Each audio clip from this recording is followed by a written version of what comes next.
Welcome to the Arizona Wildcats Show. I'm Star Sports Editor Ryan Finley here with Michael Lev. Michael, welcome back to the studio.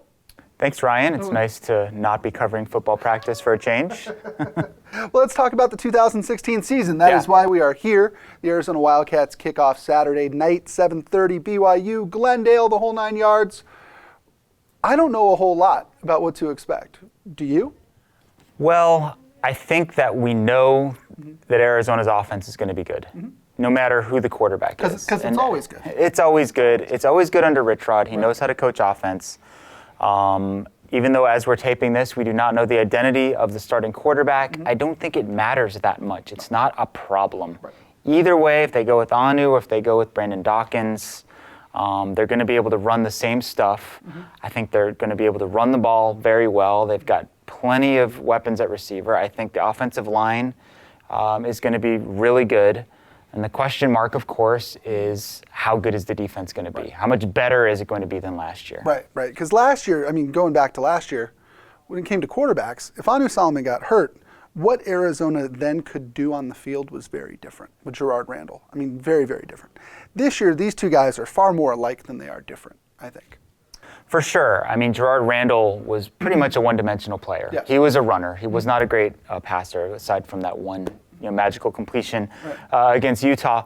But the way they've talked about it is Brandon Dawkins has kind of made up the stagger on Anu. Anu has more experience, obviously. Brandon has a little bit more athletic upside. But in terms of the mental part of the game, he's caught up in a big way.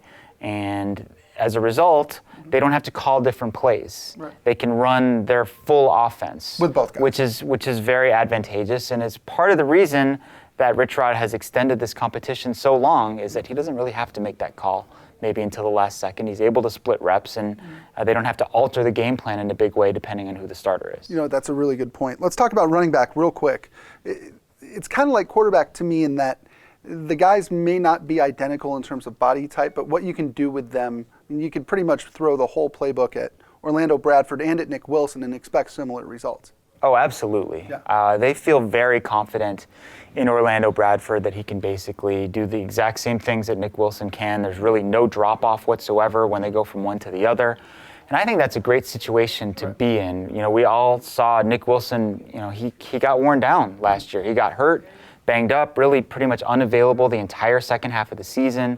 If you go into the season now with more of a plan to divvy up the carries, maybe each guy gets 12 to 15 per game, sprinkle in a little bit of J.J. Taylor as a changeup, I think it's a better overall situation for the team.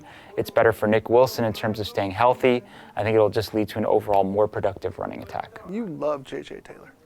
I do like J.J. Taylor a lot. That's because everyone tells me that he's the real deal. Right.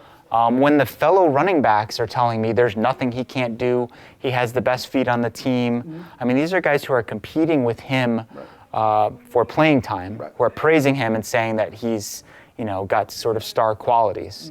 So, I don't know how much he's going to do as a freshman because there are really good guys ahead of him, but I think the future looks really bright for JJ. Absolutely. All right, that'll do it for this episode of the Arizona Wildcats Show. Join us next time when we talk about the Wildcats rebuilt, revamped, give me another word. Revitalized? Revitalized defense. I'm Ryan Finley for Michael Lev. We'll see you next time.